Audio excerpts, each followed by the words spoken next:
Welcome to Game Bird Spotlight, bringing information, ideas, inspiration, and information. Oh, I've got that twice. Ideas to the game bird industry. Thank you for being with us tonight. And we are going to have two special guests tonight. We have Keith Houghton of the Ringneck Ranch in Kansas and Rianna Hill, who is in California. So why don't you unmute yourself, Rianna? I think we're pretty good as far as sound. And first of all, why don't you tell us a little bit about yourself? Sure. Hi, hello, everyone. Thank you, Peg. Really appreciate the introduction, and thank you guys for having me here. So yes, my name is Rianna, currently living in California, the Central Coastal area with my family. We move around a lot. My husband's on submarines, so definitely has boded well for creating a career online. So I'm currently the director of marketing at a marketing agency out of Boise, Idaho, Sawtooth Media Group, excuse me. Yeah, just finished my doctorate presentation, which is a little bit why I'm here, but absolutely fascinated with that idea. So then Keith, you come up, tell us about yourself. Ringneck Ranch is a beautiful facility. I've been out to it. So tell us how you got involved with that. It's an unusual facility. It's a 5th generation homestead. I grew up on this place. I've had a little intermittent time between flying an airliner for 33 years and being here.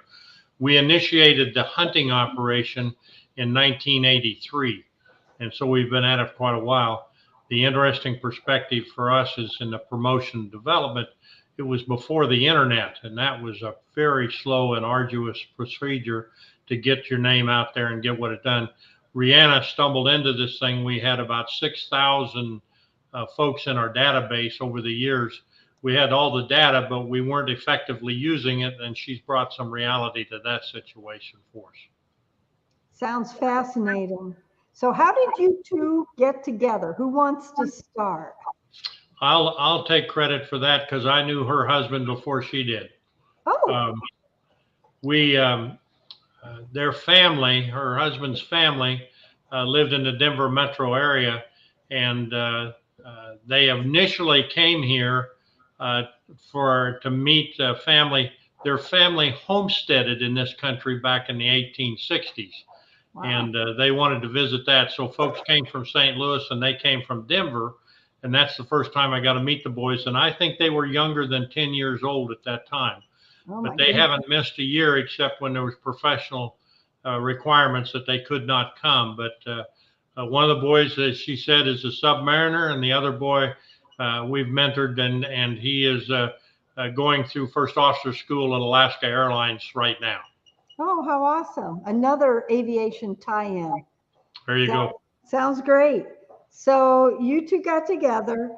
Rianna came out and she did a study. Why don't you tell us about that, Rianna? Yeah, absolutely. Well, so the degree program is a doctorate in business administration that I started when we were living in Hawaii, and kind of had no idea what I wanted to study for my thesis.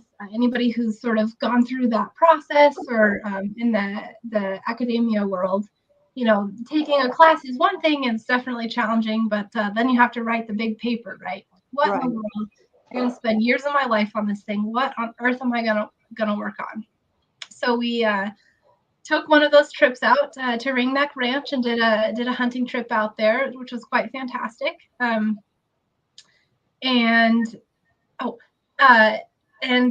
I just kept pestering Keith about it. Like, how did you get here? How do you have so many people here? Because of course, Ringneck Ranch is very far away from like airports, large airports and large metropolis towns and these very small towns. And having a lot of family in Wyoming, where my family is from, a lot of those small town businesses have a hard time. So it's like, how on earth are you guys thriving? How is this working so well? How do you even reach people? Right. Just pestering and pestering and pestering. So finally my husband was like, why don't you just write your paper, do the research project on Ringneck Ranch? So that's exactly what I did.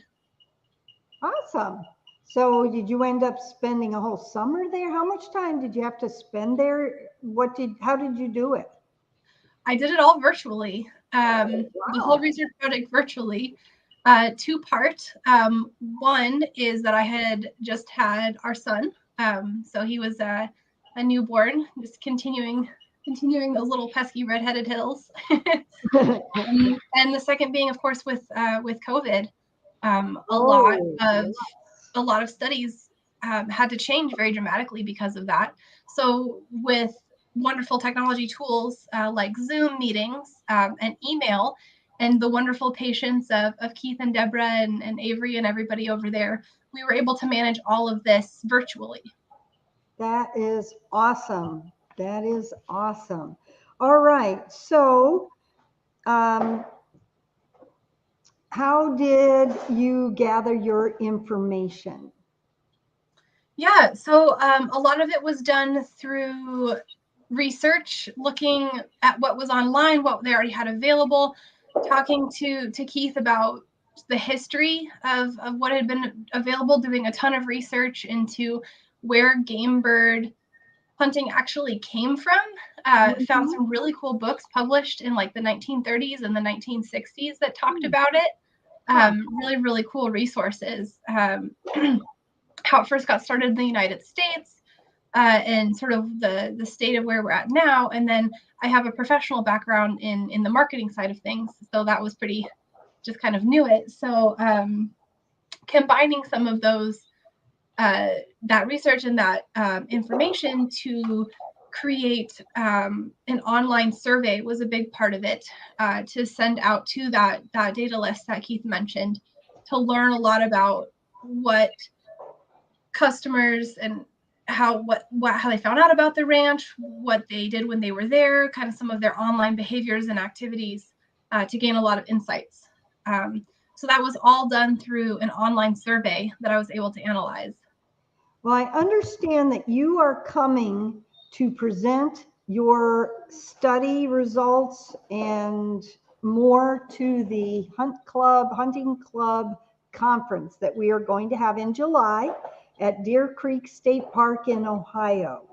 And we are really looking forward to that. You want to address kind of an outline of what you're going to present? Yeah, absolutely. So super excited. So basically what I'll go over, the first half is going to be actually talking about the dissertation. It's Internet Marketing Process Improvement for a Small Town Ranch Offering Experience as a Service, if that's not a mouthful. That's a mouthful. That is. Yeah, absolutely. So I'll basically be talking about what we did, some of the research, a lot of the findings, and what we're able to then move forward with those findings, and kind of some things that we were able to implement that can benefit Keith and the ranch moving forward, as well as then from there, what's going to be really, really cool is not only will I have that as kind of like a case study example, interesting information, but then take that and make it into how everybody attending can take that information home and utilize it themselves, whether it's something that they want to do themselves or have somebody in their organization be able to implement, is how I'm outlining it. Got my trusty old paper notes. Even digital marketers, we love our paper. but pretty much going through that with some examples, even if you don't have a website, even if you haven't been online with your organization at all, maybe you have your personal social medias, but it's all very new to you. All the way up to this same process works for agencies. I ran my own agency for 4 years online and was able to use a very, very similar process to make it work at a very advanced level in the marketing space. I think that's really timely for our organization. We have many, shall we say, longtime business owners that have been using newspaper marketing or magazine or some that, and they're just not really sure about what is going to help this time and this market and how do we get new people in and so on. So I'm really excited about your presentation there. I think that's going to be real tangible results that people can bring home from that. All right, Keith, I'm going to bring you up and ask you, have you implemented any of the things that Rianna suggested? Well, there's one rather cute story, and the ramifications of it is we had accumulated a fleet of what we called the squareback Chevrolets, or the GM products of the 70s, mostly the 80s and stuff. And so they were a lot of comments at my expense about that fleet of trucks.